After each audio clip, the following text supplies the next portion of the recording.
Hello, everybody, and welcome to another episode of the J-WAT podcast. I do not have applesauce in front of me. You guys aren't going to know what I'm talking about when it comes to that. I was curious if you had whatever, some. whatever you want to call me, I'm fine. I can be called worse.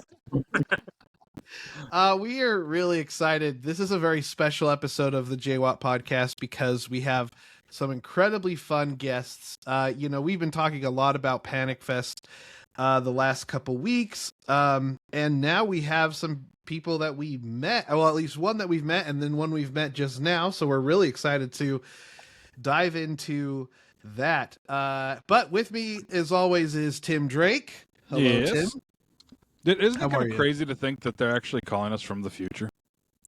Yeah, I don't know what that means, but yes, I didn't get Because that joke. it's like 7:45 Oh, p.m. them, there. yes. I was like, who's calling us from the future? Okay, The people I in get your you. room. Coming I'm a from little inside slow. the house, Watson. Yeah, a little slow today. I also am wearing a shirt that I'm like blending into my background, so that'll be fun. Just the head. Yeah, just that. Yeah. Cool. Well, yeah, thank you all for joining us.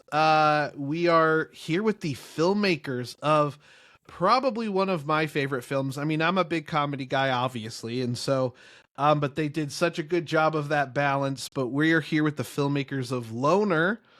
So excited to have you all here. We have Doug and Charlie. Hello. How's it going, you guys? Hey. We're great. This is so exciting. So happy to be seeing you guys again. We had such a good time at Panic Fest, and yeah, it was just such a pleasure to meet you and see your film as well, which was insane and loved it. Oh, As you know. well, Thank thank you. I think you're also the first person we've had on, apart from the producers, who has seen the film. So, but we're not going to focus on that. We're here to focus on you guys. So, Okay. Try and but stop me. All right. but when you go to these festivals, you always hope to make friends, and it's so fun that we've got to, we made friends with Charlie. Like we went to dinner with Charlie. We, went and watched movies together. Obviously, we went and saw their film. So Doug should have been there. I was there, but you just didn't hang out with me. Yeah, we Yeah, just I was kept going to say, I pushing swear the- I saw pictures I was of waiting Doug in there. getting rained on by the traffic lights, Oh, weeping no. to Phil Collins. No, I wasn't able to make it to Panic Fest, sadly, guys. And Charlie came back just raving not only about your film, but also about what amazing time he had with you. Oh, that's and awesome. was so excited to share all the details. So I'm thrilled to finally make the connection.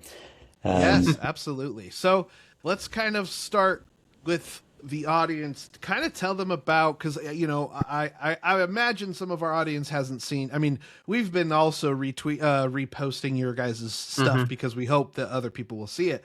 But why don't you tell some of our audience, like, what is this movie about, and where they can watch it? And don't worry, y'all, we're gonna do a non-spoiler thing up front at first, and then we're gonna hit in with some spoilers, so you got to stop the pod and go watch it. But for now, keep listening.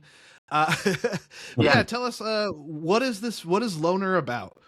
So, Loner is a found footage film.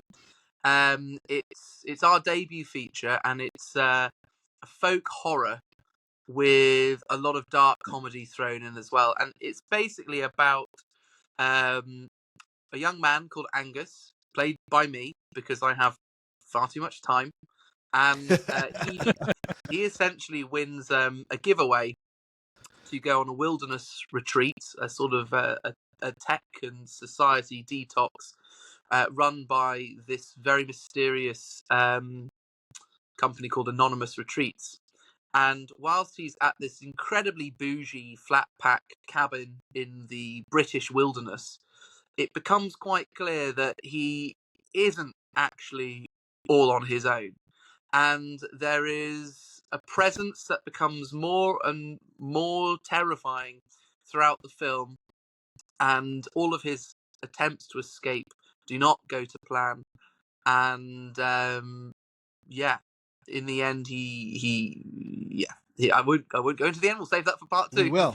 Yeah, we'll get there. But he has to fight for not only his survival but his sanity. Let's just say, and Nice way to draws put on a it. lot of things that we love in horror, folk horror specifically. We love like a sort of a Celtic pagan sort of history behind it.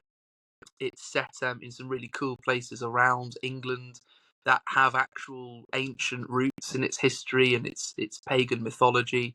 So yeah, if you love nature, if you love folk horror, and you love sort of awkward, comedy, mockumentary style humor, then Loner could be for you. So yeah, Absolutely. that's our spiel.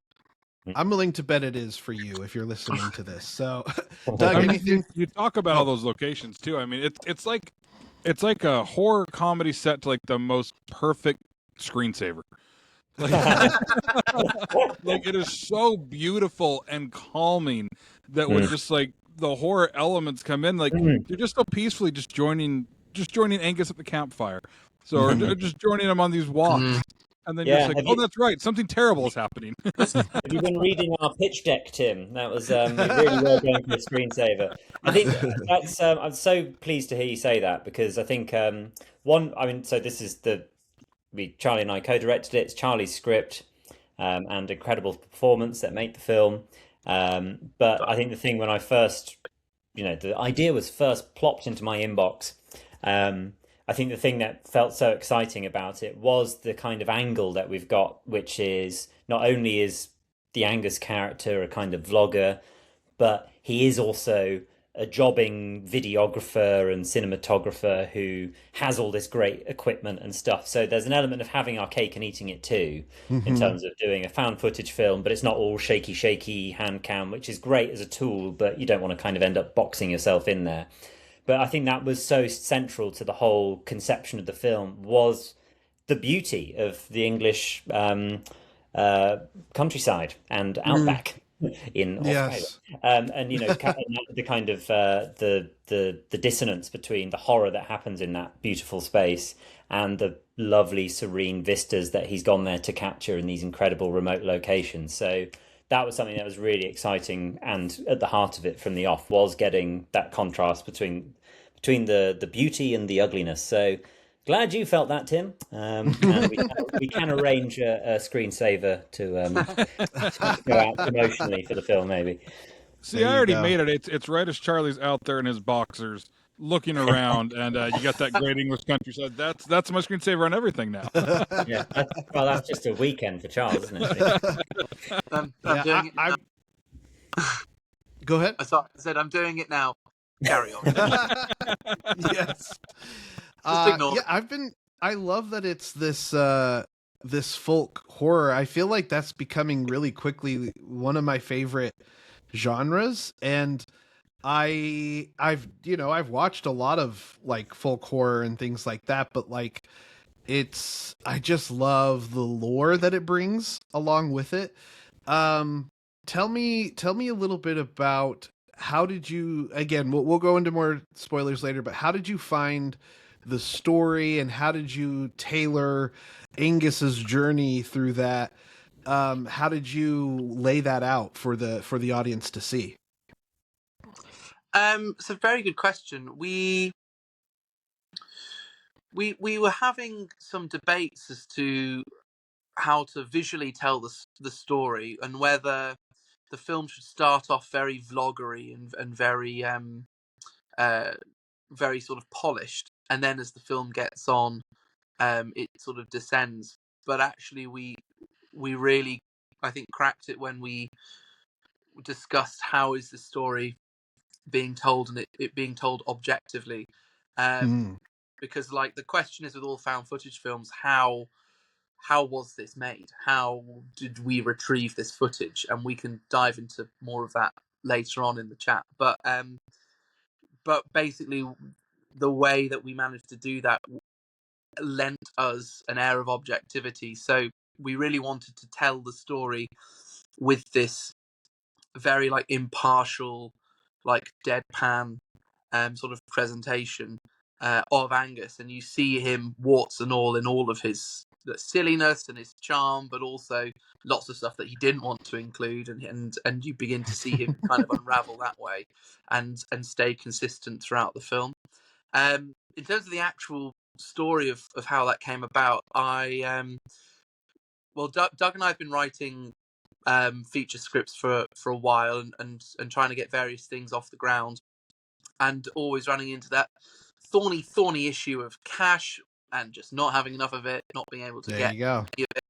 And we started just paring our ideas down and down and down until we eventually reached this nub of like, okay, what can we do that is practically as accessible as possible to us, and also marries our love of the comedy and the horror that we really are interested in.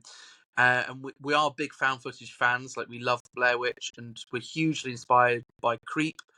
And we also love like awkward comedy, like The Office and Alan Partridge, and there's a lot of overlap between a central tragic character that can sort of straddle both. So that's how the character of Angus sort of came about.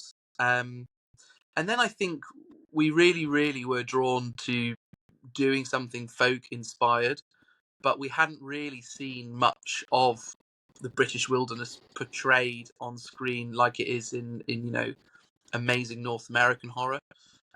Nor have we actually seen many sort of Celtic, sort of pagan inspired things in British folk horror either. So a lot of sort of influences were bubbling away here, and then we arrived at the point of 2024, we're going to go make a film, and we are just going to do it. We're not asking for anyone's permission. We're not waiting for anyone. This is the idea. It's one character. We've got no money. I'll play it. Let's go. And we sort of moved from there, and it sort of was a love letter to a few things that Doug and I love artistically, but it was also a practical approach we could really crack on with and use to our advantage. So yeah, and still, it's 2 years on. I think we completed the film 1st of April last year, and now it's beginning-ish of May, mid-May. So yeah, wow, it takes a long time even to do something seemingly so simple, but yeah, that's sort of how it came about.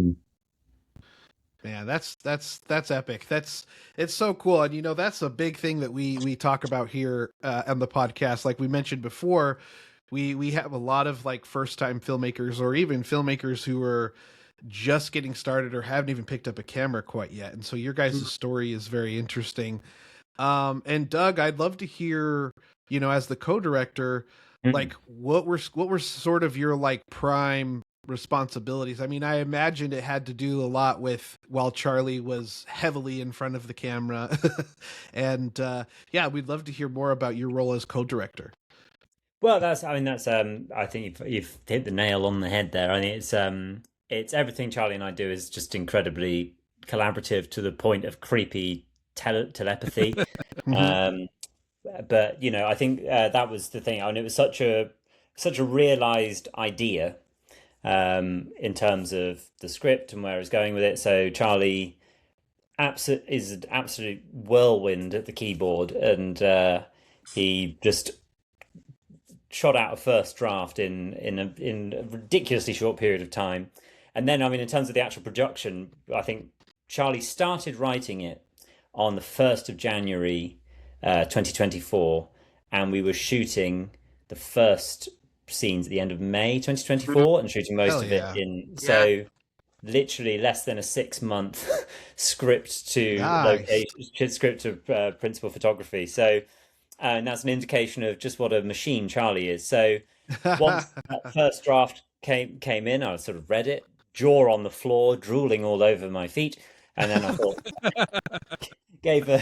gave my notes such as they were, and just we had a few conversations about the character, about some directions the story could go in, and then Charles sort of worked on those. So there was a little bit of kind of back and forth at that stage, but then really, as you say, on set, it was primarily thinking, well, Charlie is writer, director, star, and a lot of the film is him in front of the camera, and it's good to just have a sounding board to offer things in terms of performance, and hey, you might try this, here's an offer for this or whatever, the guy's doing so much, got to pick up the slack a little bit. And in addition to that as well, we've got a really one of the great strengths for us, and I think the thing that really made the film possible is in addition to Charlie and me, who will complement each other until we're blue in the face, rightly so. But we've also got like just a great team around us. So our director of photography, George Pearton, Nice. our producer, Dylan Hollis, our SFX, well, no, our practical effects designer and makeup artist, Rebecca Wheeler, and stuff. All the heads of department, because we were such a small team, were really creatively involved in a lot of those discussions, especially that core group of Charlie, me, George, and Dylan as well, where, we had a lot of script meetings, a lot of stuff on set where we were kind of feeling out shots and things. So it was, the Charlie's a very talented and he leads from the front, but he's also a very generous guy and very collaborative. So there's definitely a sense that we're all wearing lots of different hats. Sure. We didn't have the size of crew to be very inflexible when it came to whose job was what. It was all kind of picking things up as they go, and that's all one testament to the incredible quality of the script and the original concept, and also to Charlie's ability to bring people in together and do that sort of stuff. So my role as a co-director was really to just pick up some slack and just enjoy the show, really, which was great. I'm gonna have to dive in here and say this is Doug's quite brilliant tactic to prove what a great guy he is. He's been incredibly modest and self-effacing. I could not have done anything without Doug. Firstly, the script notes he gave were absolutely transformative to the central idea of the way the story is told and the narration. It would have been a piece of steaming turd pie had Doug not have offered. I may have said lose the fortune. Sure. These are more hats, I think. I love it. And then, secondly, we prepared a lot because we knew it was going to be really demanding on set with me jumping around behind the camera and then sort of going into thespian mode.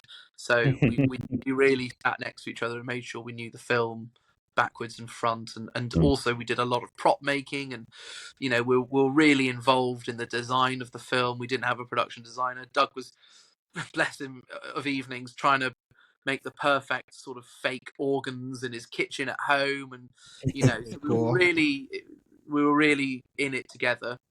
And then when he did come to set, he was an incredible leader and just made sure everyone was okay, took on my notes and my feedback, but also really supported me and everyone else when we were knackered and we needed some direction and vision. And that's why Doug's brilliant. And he will stand there and say he didn't have anywhere near as close to the impact he had because he's a brilliant guy. So well done, Doug. Oh, yeah. Yeah, this is what we do, by the way. We just do this all the time. I love it. I think there's a bit of a pitfall sometimes that happens. Another great film. There's a pitfall that sometimes happens with people who, I have a lot of acting friends who want to put themselves in front of the camera, but they also want to produce, they want to direct, they want to write, which is all really well and good. But I love what you guys have did, and I think it's a really great thing to hammer home of like having someone there, whether it be a co-director or like a producer, to really like, especially if you're the main star of the movie, because this Loner is just such a great prime example about, because the performances are so believable and they're hilarious, but they're also like, there's some very serious moments, like you were saying, when you got into thespian mode, and like if you have a bunch of yes people around you, as you're wearing all the hats, it's the film won't be as good. And it sounds like this is a big thing that helped your film be as well as it was because you had that together and had the multiple hats and stuff. Tim, I'm sorry, I'm talking like crazy. Do you have any questions you want to ask as well? No, I for so many of our listeners, I mean, we've said it a few times, how so many of them are, just barely kind of getting off the ground and figuring out, how to really do this. And I think it's, speaks a lot to the fact of like, like you said, Doug, like you guys didn't want to have to ask anybody for permission. Like at this point, you guys had this script. You knew you needed to be able to get it done. I think you told me, Charlie, your guys' budget was only like $27,000, Amazing. which in the term of a feature film, Mm. like it's pennies. and Mhm. and you would never watch that movie and think, yeah, they only had $27,000. Like it looks so good for what you guys had, and then really the script and the performance just goes gangbusters, and you could never believe that your budget was so small. And that's really that's where the artistry of it comes in. And so many people procrastinate and putting together their final project because of those reasons. They're like, I only have this little amount of money. I don't have all this like big equipment. And you don't need it. You make do with what you've got, and you let the story and the performance then really carry you. And that's exactly what I think makes Loner so incredibly special. Oh, thank you so much. That's incredibly sweet. And but honestly, we were in that position beforehand. I don't think we would have arrived here if we weren't, extremely young and hopeful and writing a script. And it's our first ever script, and we're like, well, we've done it. We've crossed the finish line. We've written the script that we will just now dedicate whatever time we need to getting it made. And we hadn't had any credits before that. We just were a couple of kids with a dream, and Well, yeah. which is great. And you have to start there. And then after people read it and really enjoyed it, and but they were like, so how on earth are you going to make this? And we're like, well, we're kind of hoping you might be able to help us there, champ. And and yeah, and then we were like, okay, well, maybe actually we do have to go back to something a bit more simple. And we started reining in a little bit of the ideas and also practicing. And it forced us to write multiple feature-length screenplays and accept that at the end of that process, they're not necessarily going to be made. And we might not even want to make them. Our tastes change as well, and as you grow and our influences change. And looking back, there are definitely a few I think Doug and I would absolutely love to get made in a dream world, but a few we wouldn't imagine making at all.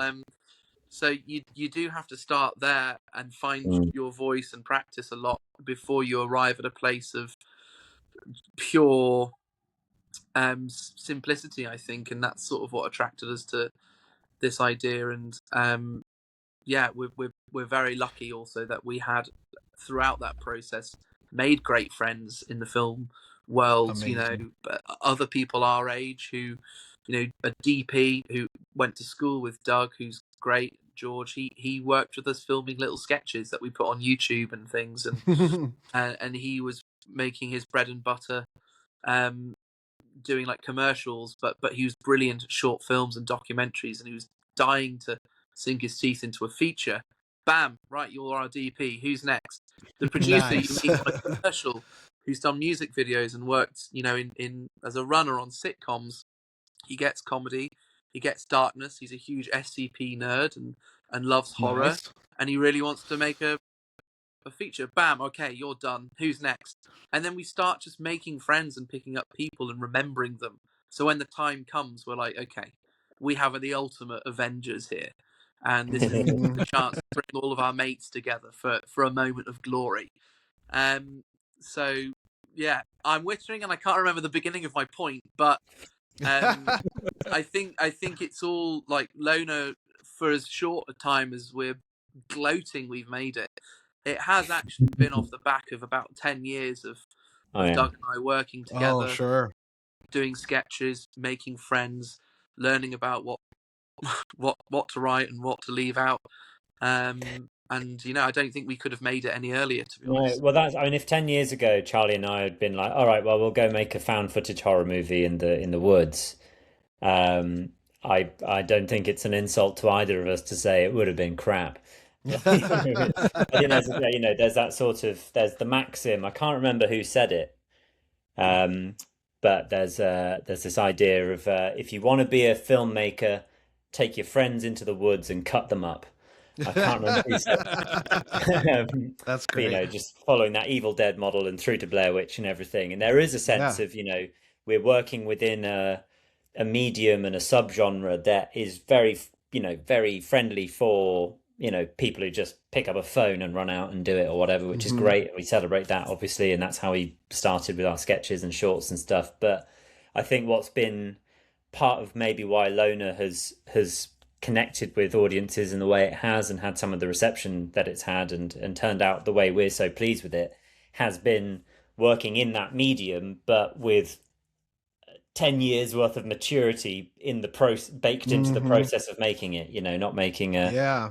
we're not a bunch of teenagers in the woods. We have, honed our tastes and our skills and our team, as Charlie said. I think Alex, you mentioned that idea of, that the reason people end up self-shooting, being on camera, being behind the camera, producing, trying to do everything is normally because in a similar situation to us, there's no one else around them to do it. You want to get a start in a film career, especially if you're an actor.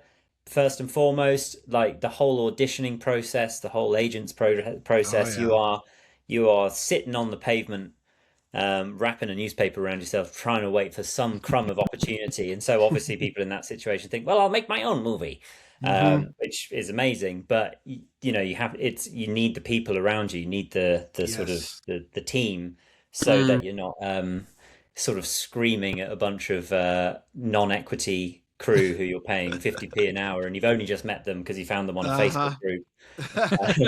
And they already want to go home and they don't really like the film you're making with them anyway, versus a group of friends first and foremost who are all really committed and really talented and want to make the project succeed. I think that's something you can't really fast forward.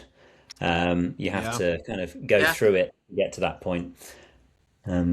Doug, Yeah, I'm absolutely. quite impressed by your answer there. That was really lovely. Hell yeah. I thought that was very articulate, and we'll talk about it tomorrow evening when we see each other. Well done.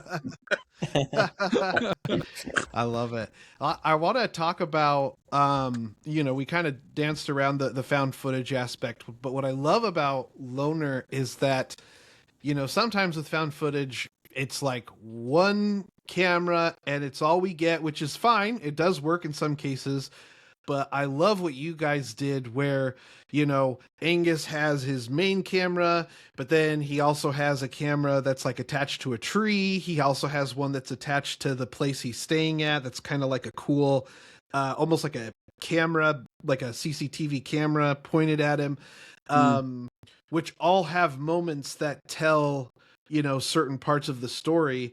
Kind of tell me, like, what was the challenges of it? What was some of the maybe cool moments that you thought about with doing that? I'd love to hear that.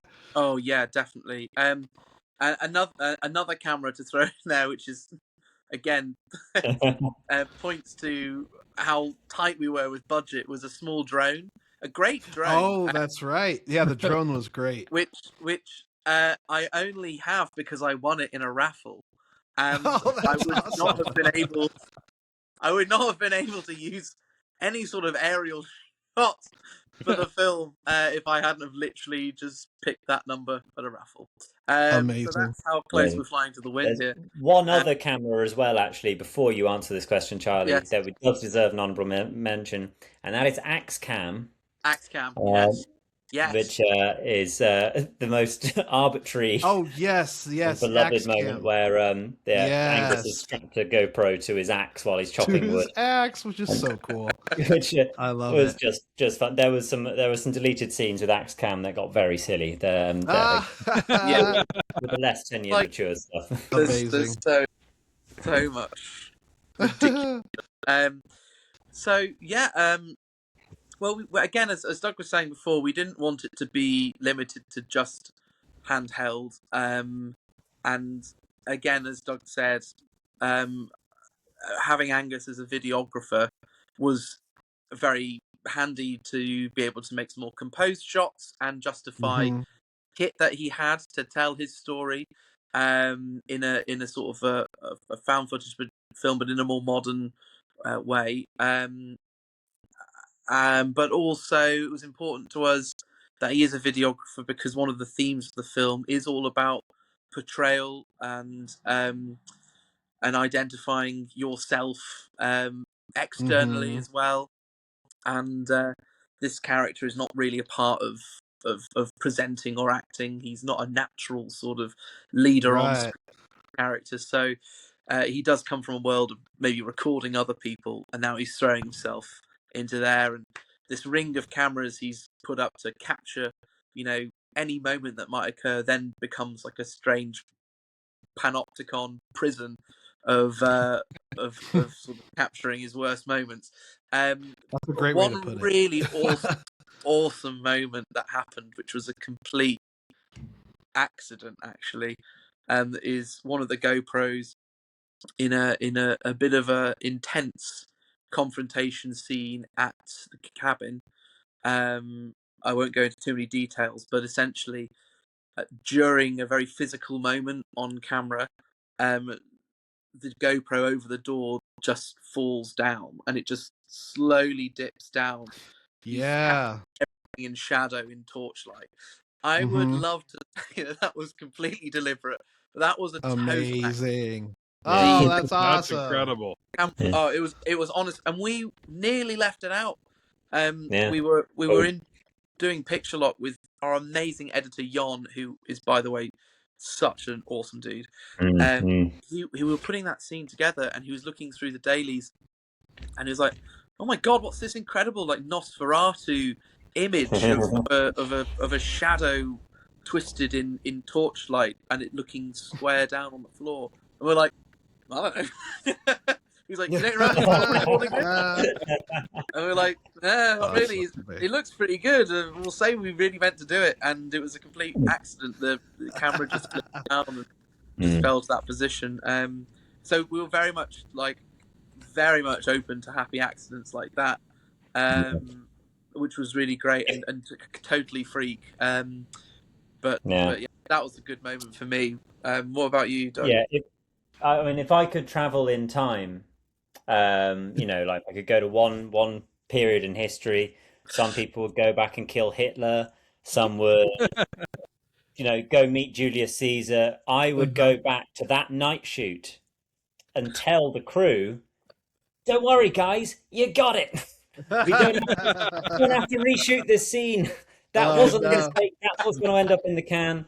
And I could just ease everyone because we were there was a real groan that went round the crew when we realised that happened, and it was like, "Oh, okay, we'll do it again." Kat Johnsburg, who's in that scene, doing amazing acting out in the middle of the night, freezing cold, going, "Sorry, Kat, you got to do it again." So yeah, if I could have my magic time travel moment, that would be the one. Nice. So yeah, that's my only observation. That's really cool. That's amazing. I think I could feel us wanting to get into some spoilers. So if you're listening to this, go to Found. Sorry, I always want to say Found TV. Is that right or is that wrong? That's right. Yeah. Oh, let's go. Go on to Found TV. Just type it in your search. Watch Loner. We're gonna wait 5 seconds, and then you're gonna come back and we're gonna spoil it. Here we go. 5, 4, 3, 2, 1. Okay, so everybody. Oh. We had the same joke in mind, Doug. I love that. Okay, so I have to bring this up because this is my favorite thing about your guys' film. Yes, it's a folk horror, but it's also like a creature feature, and you do such a good job with this creature that shows up. That remind me what it's called that you read in the book. What is it? It's just really referred to as a spirit. Okay, gotcha. Yes, but it's drawn from like this pagan Celtic veneration of. Well, we kept it open because there was like we partly wanted to emphasize like the presence that it had, so an intangible. That sort of is a part of the environment, but also we really did want to say, okay, there is actually something here. So it's a human-like creature, but we don't really know its true form because it's so good at evading our notice. Yeah.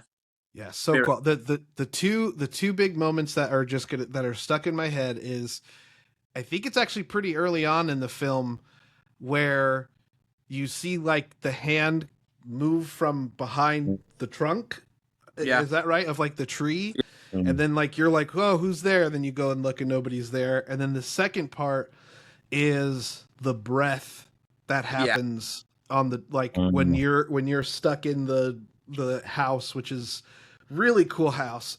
I say house, but it's like a little tiny cabin, like a tiny It's home. so cozy. It is cozy. It is. um, Yeah, those two moments were incredibly fun to make. Also extremely improvised as well. awesome. And they were moments of real like, well, we'll fucking work it out on the day. Let's go. So the hand originally in the script, I think he like glimpses like the outline of a full figure, like a full white. Interesting. But we were really running short of time, and we also couldn't really imagine it being that scary.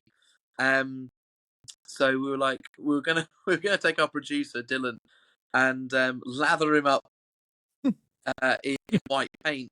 But we did some tests of like having him hide in shot and various things, and we were like, this isn't as scary, and it's also a bit too revealing for this point in the film. So we're like, well, let's try the hand because it doesn't give too much of the form of this thing away, and it's kind of ghostly. So we're not really sure what kind of horror film we're in at the moment. Yeah, It was perfectly creepy. it was well, great. thank you. Perfectly. Yeah, another memory I gotta say of. So we're at Panic Fest and we're watching this, and there's a scene where Angus goes into this cave, and again, I was like holding my. I was so tense at that part. Holding your what? I was like holding my arms. Yeah, I should actually, go through that to not confuse the audience. But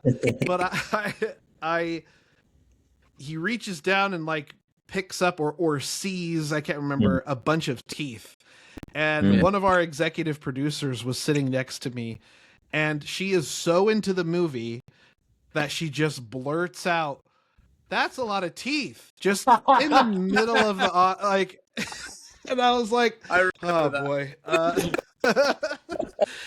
She's an right. interesting person. We love her, but She's yeah, Dark dentist. yeah. completely. And you guys have been posting some of that behind the scenes stuff of like location scouting and things like that. So how far was like everything from each other? Like where the cabin was to the cave to the lake to the how far of everything away? This is very much where the movie magic comes in because actually they were quite far apart. Far Awesome. in English terms, like in American terms, probably all like pretty close together. But so the cabin was in a place called Norfolk, which is the sort of, if you look at a map of England, to the east of England, there's like this big curvy booty. Norfolk is the top of that booty, and that's got lovely nature, and actually half of my family come from there. Doug grew up in the Midlands, nearish East Anglia, so that's and has a lot of time in Norfolk too. So it was very special to film like the heart of the film there around the cabin because it was a place that we loved. And then the cave was all up in Northumbria, which is the north east of England. So that's where you've got cities like Newcastle and Durham.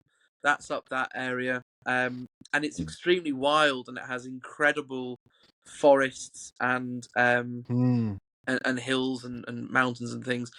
But crucially, also this cave, which we spent a long time looking for, because it was really difficult to find the cave that we were after, one that had to be perfectly wild and secluded, and also quite small and intimate, because it's the cave for a solitary thing, not some like big obvious sprawling monster cave in a side of a mountain, it's a bit of a sort of a small, believable lair.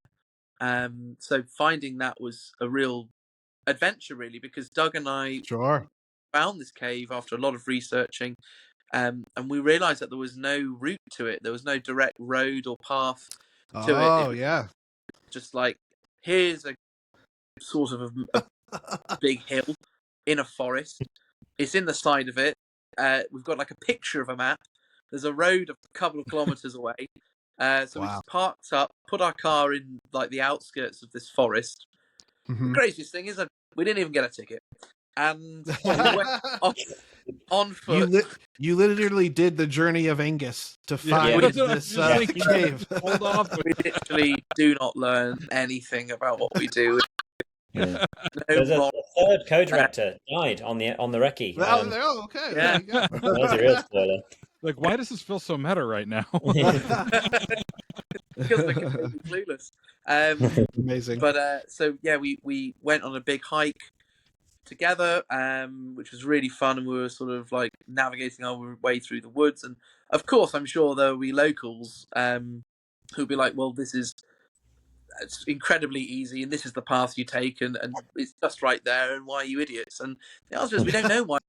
But we went our special route. It took forever, and we found the cave, and it was amazing.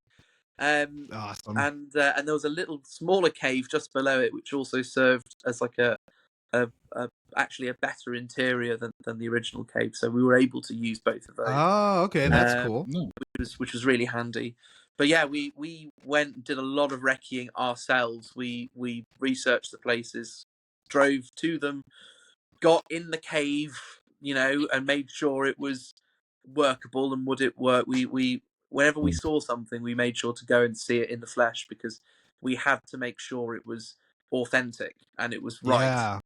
So Yeah. that period between January and May we were driving around England quite a lot looking for places. It was very fun. That's beautiful. That's really cool. Tim, sorry, do you have any spoilery questions? I keep taking over the conversation. No, you guys talked about how Doug was making the different organs and things in the just home trying to figure it out, and you have the moment where the spirit kind of leaves the offering for Angus. Oh yeah, And that's I a saw cool you guys moment. kind of posted behind the scenes of this, but tell me about the was it a heart or was it a liver again? Remind me what he's eating, but he clearly is not enthused to have to eat this. But it sounded like even when you guys described how you made it still was not the tastiest thing to be eating. Well, I wouldn't be so rude about my cooking, Tim. Do my best.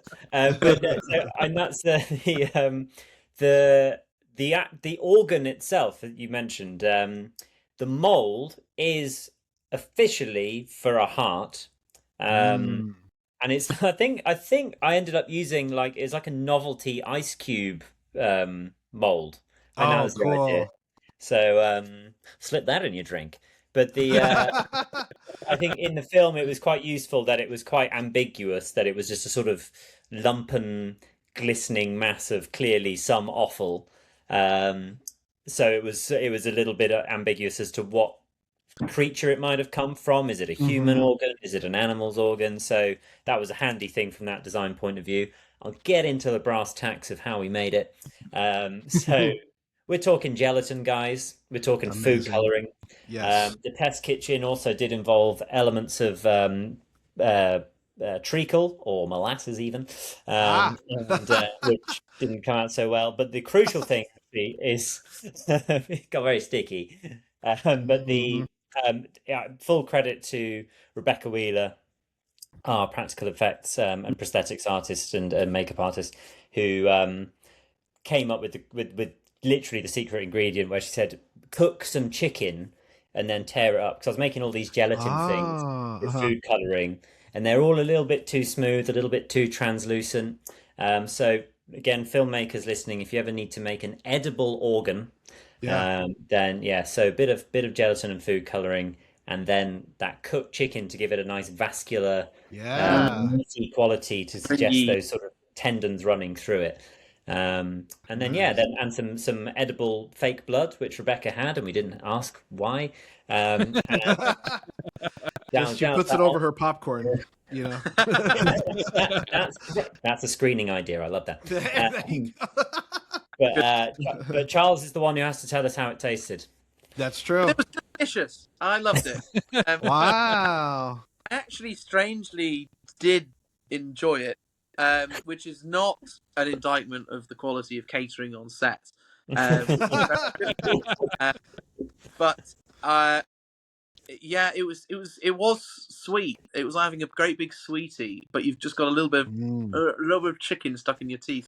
And I was like, it's actually going to be quite testing as an actor to put on a bit of a brave face here, because I could have this. And the sticky sauce, let's say, that was served in blood, if you like, was very yummy. And they're in the full take, because in a lot of this film, it's just like a long rolling take. I'm like dipping the heart, unconsciously forgetting to be acting, dipping the heart for this quite delicious raspberry coulis. And yeah, if I was on MasterChef, I'd send you through, mate. You're heading to finals. Thank you very much. Oh, that's awesome. The raw liver later on in the film, however, was awful. And that which one? Sorry, the raw liver that I have. Oh, sure.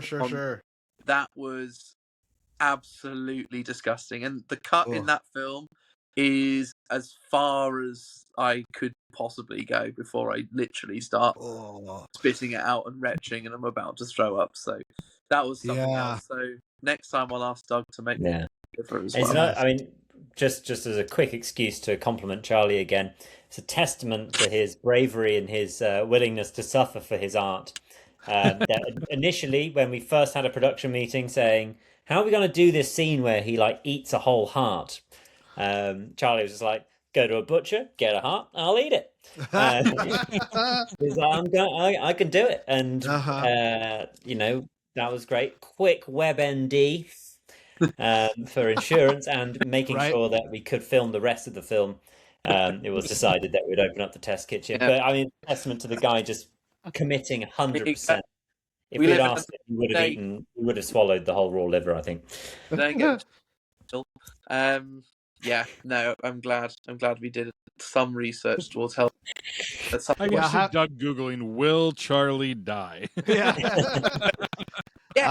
but not what you think.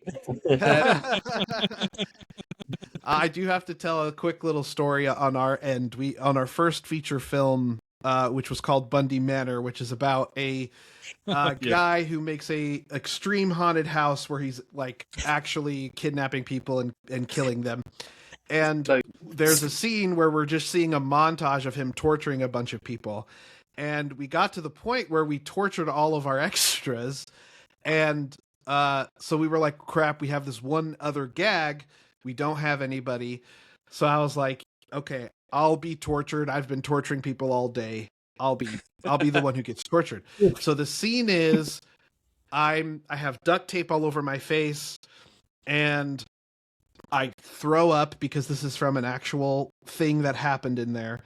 He takes the throw up, shoves it back in my mouth, and then duct tapes my mouth shut. So cool. Well, yeah, but the first take we did it, I watched playback, and the throw up was like really, it just looked a little watery, and so I was like, hey, I want it to be chunky. And Kayleen, our great VFX person, was like, well, I do have baby food if you really want it chunky, thinking that it's going to taste like gravy or something, because I haven't had baby food since I was a baby. So she mixes it. Yeah.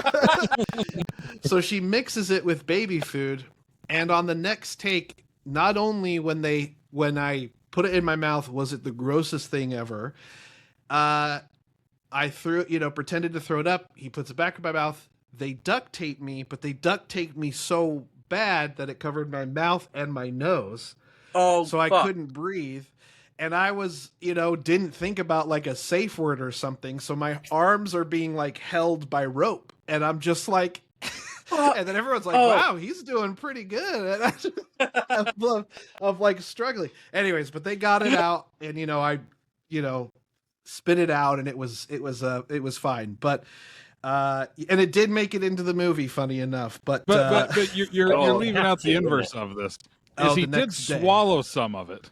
Not some, a lot. I did end up accidentally swallowing a lot. Yes, that made him violently ill. Yes. And he could not be there for the final day of filming No. because he was in Instacare. I had to go to Instacare, so it was yeah. You're not kidding. No. Oh, hey, this is one of my favorite texts to ever wake up to. Yeah, and we're glad that our crew just got that last shot. Luckily, it wasn't anything like crazy that we needed for the final day, and they destroyed it, and so it was fine. But yeah, crazy times. Oh, buddy, so what real directors do to go through to make their visionary? So oh, buddy, yeah, super fun. Was that film called Hotel Bundy? It's called Bundy Manor. Yeah, Bundy Manor. That's such a good title. Yeah. Yeah. Yeah. Well, it's our first one, so it's not as good as your guys' first one, but it's a great movie, though. I'm not trying to diss it. Sounds great. Cool. But the other thing I want to talk about is kind of the ending. I feel like we kind of share, Demonetize and Loner kind of share a little bit of like the social aspect, as far as like you only perceive people as they want you to see them.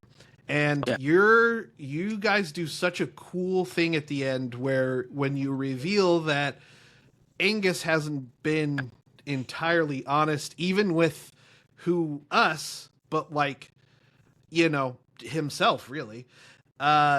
So take us through a little bit of that, of like, what made you decide that? How did you convey that to get that point across? Well, this would be one of Doug's major brainwaves, I'd say, for the film, is that it was the idea of pushing for Angus to not just be telling one straightforward story, because in the original script, in the first draft, he does go through a change, and he goes back home to London, and he can't quite fit into society there, and he simply returns. But we felt that it was a bit sort of, I don't know, it needed something else. We needed another layer that could cast the rest of the film in a completely different light when you go back to watch it. And that was sort of what we were for. And Doug had some amazing notes on sewing little things about Angus's character, and then the idea for him killing Eve on a sort of like a practical, direct sort of narrative event that happens. That's that huge thing that changes everything we think about this character. But then also we had more discussions about the state of Angus's mental health, and therefore his sort of be in control of his own narrative, and it, and really sort of engage more with the theme there was really important. So yeah, it was definitely through a lot of discussion as to just fleshing Angus's character out a bit more, and also delivering more of a holy shit, what the fuck kind of sort of climb of the film. But yeah, that's why when you write a script, you've got to have a good buddy that you trust to give you some good notes and feedback on, so you can go away and think about some stuff differently, and it is for the best. But I would only say, again, because I can't let Charlie get a compliment out without throwing it right back at him. Oh, I was only picking up stuff that was already there. That's it. There was a lot of great material about Angus already being an unreliable narrator, and already creating some doubt as to his state in various things, and all I said was I love this and I want some more. And then Charlie came up with the perfect ending. So if like, hey, am I a hero? Yeah, but that's also not for me to say. Amazing. I also want to like shout out the moment to have the reveal. So if I remember, and sorry, it's been a month now, but if I remember correctly, Angus goes, or Angus is running through the forest. We're hearing like he's getting potentially chased or whatever. We see him escape, but then we see a moment later in the movie that he actually. Oh, I think he gives the tape. Is it Doug who's there? Are you the one who plays the person at the end? Yeah. My Nice. avatar Duncan is my Hey. my character in the film who Yeah, but it's did a lot of revealed. rehearsal. Yeah, I'm sure. But it's revealed, right, that Angus actually accidentally stabs her, and we think she's dead, but then we see that reveal. Was that found in the edit? Was that something that was always in the script, or like how did you guys find that moment? Because I think that's such a great moment that some people I think would have just had the moment happen where he turns and accidentally stabs her, but to have it there is such a great moment. So first off, kudos. But then yeah, when was that how was that found? That did come about through a redraft in the script. Nice. With selling just wanted to deliver something completely shocking in the final few seconds of the film, that then makes us look back on everything in a completely different light. And so yeah, that was something at script stage, and leaving it there, that was written in because we wanted to do some sort of callback and take advantage of earning the jump cuts and everything to jump backwards in time and play with that moment. And also we see his because it cuts back to him and he's holding the sign for anonymous retreats in his hands because he wants to take away like the location marker, so he's hard. But he's also staring at the end of that stake, and so we led to believe that he's thinking about this moment, and that's been on his mind, and he finds himself culpable and guilty, as well as not really belonging in society anymore. It's confused with all of this guilt too, and I think cutting back to that moment before he leaves, after everything he's said, it does just add another layer of understanding to Angus that we really wanted to revisit. So yeah, putting it there to us was like a bit of a sort of, you don't really know what's going to happen, even in the last 20 seconds of the film. Anything could happen, and that felt to us like quite a fun thing to be playing with. Definitely. Nice. Well, we're unfortunately coming up towards the end of it, but Tim, any other questions or kudos or whatever you want to throw out there? I mean, at this point, you guys have really, picked up the steam going through the festival route. You've got it on Found TV. What is kind of next for you guys coming up here? So to kind of build off of everything that you've done with Loner. Yeah. Thanks for asking. It's obviously Loner's still going, and we've got a few festivals and screen and cinema things going on. We're going to take it on. We're continuing the journey with that, but we have got 2 other films that we have currently in development. Nice. No, yeah, thanks, boys. So yeah, we've got a couple of ideas. One is one that we've got full, drafted script for and star attached to it. Great friend of ours and fantastic actor, a guy called George Robinson, who listeners and viewers may know from the Netflix series Sex Education. Plays Isaac. Cool. Okay, I love that show. Incredible actor. And just incredible guy. And we've been developing a sort of more psychological thriller sort of horror movie with him because he absolutely has been so supportive of us. He and we've always wanted to work with him, and he's been kind of itching to get a sort of horror part that he can sink his teeth into. So that's something we've been developing. But that's quite an ambitious one. So that's one that we're got cooking. And then we've got another one that's a bit more on the scale of Loner, a bit more ambitious, but would again be something a bit more just Charlie and me and a few other actors and things. Set in a similar part of the UK, similar sort of folk horror elements with some sort of witchy Fun. things going on.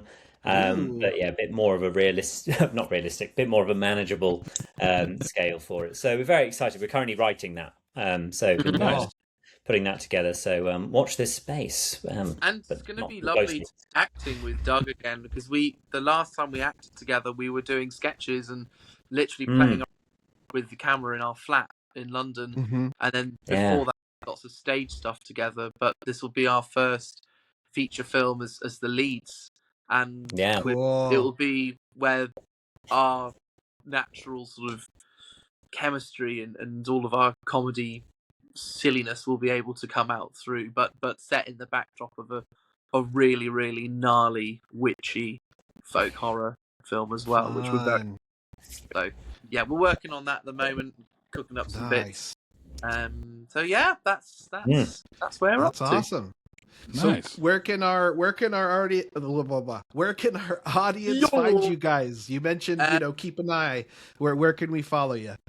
Your denizens of heroes can descend upon the following accounts. I'm Charlie J Rob on Instagram. Douglas is Douglas Torn, imaginative, on Instagram. And our movie is at Loner Movie, basically everywhere. Nice. Yeah. So yeah, those are the key ones to follow, I'd say. Nice. But yeah, Cool. Definitely go and support them. They are posting tons of awesome like behind the scenes stuff and like really cool informative videos. So go and support them. Tim, where can they follow you? It's the easiest place to follow me on everything. It's pretty much Tim Drake 42. There you go. And of course on the Mic podcast as well. Those are the two best spots to follow. Yes. And then me personally, Waddy McFly, and then J-WAT Productions on everything else. Yeah, thank you guys so much for joining us. This has just been so fun and a long time coming because again, Yeah. when you're at the festival, it's just such a whirlwind of people pulling you around, and so it was so fun to finally sit and chat. So yeah, thank you guys so much. Go check out Loner. Thank you guys. Yes, and when you guys are in LA, you got to hit us up. Yes. you Okay. know it. We're there now. Actually, we're outside. What? Just these knocks on my door. Now, Perfect. honestly, if I might just fire a quick missile of love back at you, that was a really fun chat. And also, you are such a great, not just a great filmmaker, but a really great person. And you've been so Aw. supportive of us and our film. And Aw. I've loved getting to meet you and the gang as well. I went to Yeah. Panic on my own. A Brit abroad can be a terrible thing left to his own devices, and you guys kept straight and narrow, which is lovely. But yeah, that's what filmmaking and indie filmmaking is about. I think it's looking after your work, but also shining a light on others, and you've done that incredibly well for us. So we're always very thank you. Yeah, same. And rising tide rises all ships, or whatever they say. And so, big time. and we're just Global not warming. in competition. Yeah, we're just not in the competition. Like it's just not. And so I don't know. Yeah.